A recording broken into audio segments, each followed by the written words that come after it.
जिन्होंने दादरा नगर हवेली में आदिवासी एकता परिषद का वैचारिक आंदोलन गांव-गांव तक, घर-घर तक और यहाँ की पूरी टीम को जोड़कर जो बढ़िया सा यहाँ पर संगठन बनाया। आदिवासी एकता परिषद अध्यक्ष मंडल सदस्य हमारे वरिष्ठ साथी, आप प्रभु भाई टोकिया जी को मैं सम्मान मंच पे आमंत्रित करूंगा। आप तालियों की गड़गड़ाहट से उनका स्वागत, सम्मान, अभिनंदन करें। ये जो बड़े पैमाने में सम्मेलन हो रहा है, इसमें पूरी दादरा नगर हवेली टीम प्रभु भाई के नेतृत्व में काम कर रही है, तभी ये इतना बड़ा सम्मेलन हम करवा पा रहे हैं। आप प्रभु भाई टोकिया जी।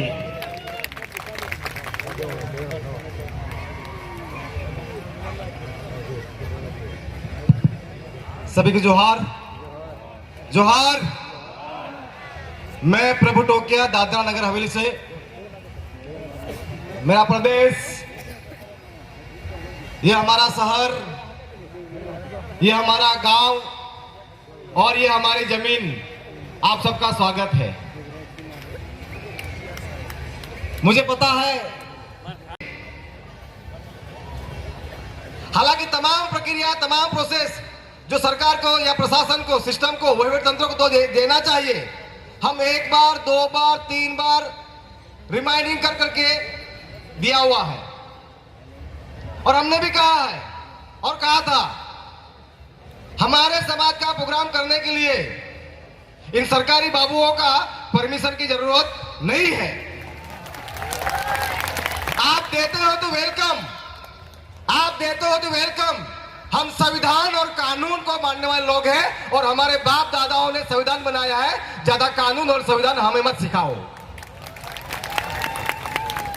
बात कर रहे थे हम यहाँ की परिस्थिति की। पिछले 7-8 साल में जो यहाँ जो परिस्थिति साथियों जो हुई है, हमारे एक एसएस भोया साहब थे जो आदिवासी समाज के पहले क्लास 1 ऑफिसर थे। प्रशासन और सिस्टम में बैठे लोगों की वजह से उन्होंने सुसाइड कर लिया। उसके बाद दूसरे स्थानिक लेवल पर हमारे जो अधिकारी थे जिग्नेश भाई पटेल, उन्होंने अधिकारियों की तानाशाही मनमानी की वजह से जो दिल्ली से आने वाले जो या अमुक गुजरात से भी अमुक अधिकारी आवरी छे, जे एडमिनिस्ट्रेटर लेवल बनी आवेला छे, ऐसे लोगों ने उनकी तानाशाही से वो क्लास 1 अधिकारी ने भी सुसाइड कर लिया। आपको पता होगा दादरा नगर हवेली के एक बड़े आदिवासी नेता सालकर इन्हीं सरकार के सिस्टम में बैठे लोगों की वजह से यहाँ की तानाशाही, जो अधिकारी जो दिल्ली से 8-10 अधिकारी IAS IPS लेवल के जो अधिकारी आते थे, उनकी तानाशाही की वजह से दादरा नगर हवेली छोड़कर उन्होंने मुंबई में जाकर सुसाइड कर लिया।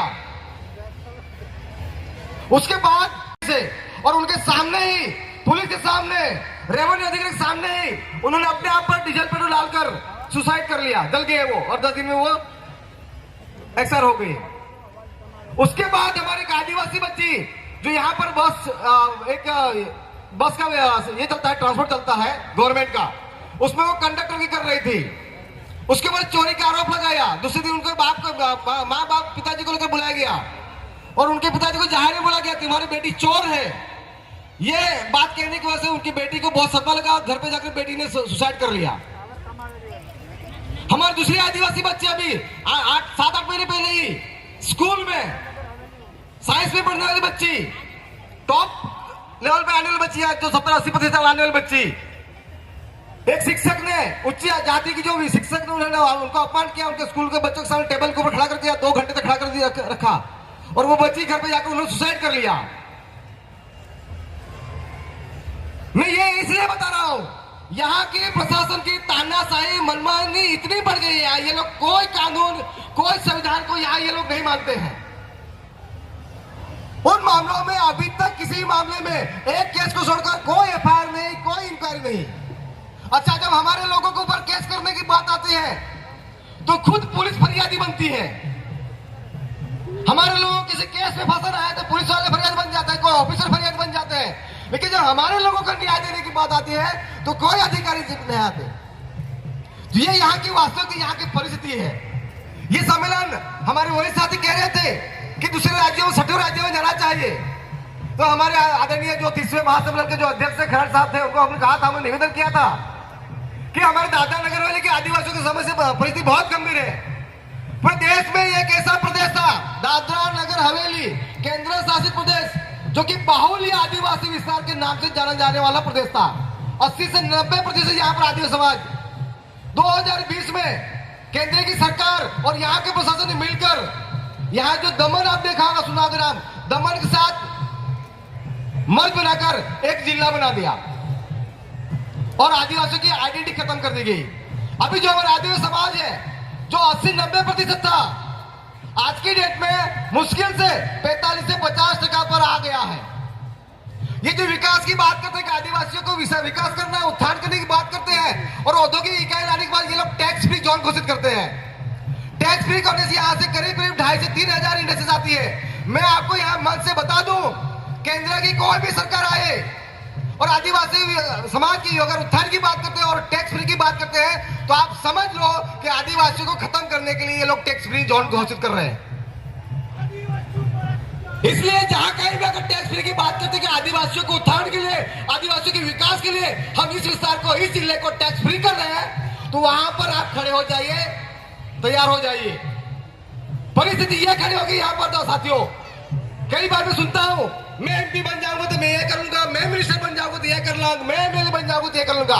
ये तो मैं जो चल रहा है ना, जब तक हम नहीं होगा, हम मिलकर नहीं, एक बात समझ लिए, कोई नेता यहाँ पर बहुत बड़े बड़े नेता, हम बुढ़िया साहब के नाम सुनते थे, हम छोटू दादा के नाम सुनते थे, हम पीएस अगमा के नाम सुनते थे, हम मोंडोलकर जी के नाम सुनते थे, उतने इतने सक्षम लोग, हर तरह से सक्षम थे, बावजूद आज जो जीरो के यहाँ पर खड़े गए और हमारा अस्तित्व खत्म हो चुका है। जब तक हम अभी परिस्थिति हो गई है, कोई नेता, कोई एमएलए, कोई एमपी, कोई एक व्यक्ति विशेष नेता हमें बचा नहीं सकता है।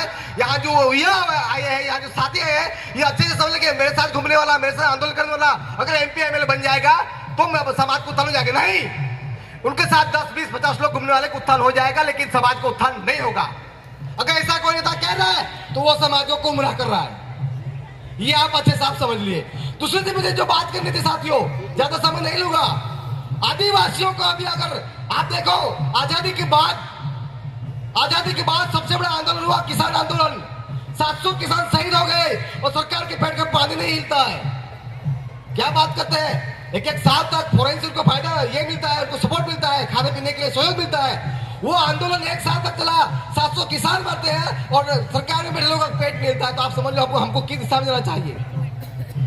अभी ये बात होती कि हम लड़े तो कहां लड़े, सरकार सुनती नहीं है, नेता को चलती नहीं है। दादरा नगर हवेली में 20 एमपी है, 20 हमारे सरपंच है, 20 जिला सदस्य है, 1 नगर पालिका है और 1 हमारा जिला परिषद और 1 सांसद है। आपको बता दूं, हमारी सांसद मैडम यहाँ पर आई थी, सांसद मैडम आई थी, हमारे सभी चुने हुए जनप्रतिनिधि आए थे।